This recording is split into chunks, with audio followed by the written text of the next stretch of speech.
Hello বন্ধুরা, অনেক দিন পর চলে এলাম সুস্বাদু রান্নার রেসিপি নিয়ে।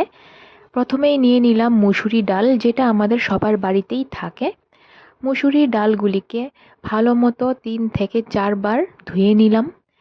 তারপর জল জড়িয়ে একটা বাটিতে তুলে নিয়ে তার মধ্যে দিয়ে দিলাম টুকরো করে কেটে রাখা পেঁপে, পেঁয়াজ কুচি, কাঁচা লঙ্কা চেরা, টুকরো করে কেটে রাখা টমেটো, আদা আর রসুন কুড়ানো, পরিমাণ মতো হলুদ, পরিমাণ মতো লাল লঙ্কা গুঁড়ো, পরিমাণ মতো নুন।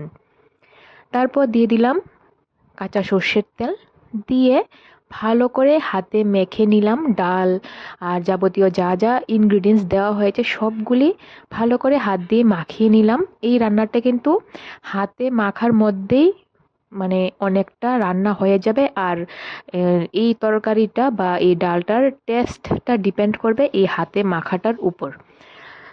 তো তোমরা দেখতেই পারলে ভালো মতো 8 থেকে 10 মিনিট যাবৎ মাখিয়ে নিয়েছি। তারপর একটা কড়াইতে মাখানো ডালটা নিয়ে পরিমাণ মতো জল দিয়ে তারপর ঢাকা দিয়ে সেদ্ধ বসিয়ে দিলাম।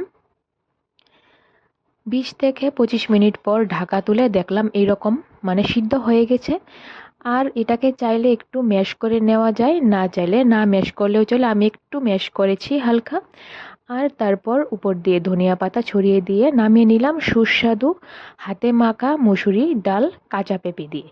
তো রেসিপিটা তোমাদের ভালো লাগলে লাইক কমেন্ট করে দিও। আর দেখার জন্য ধন্যবাদ।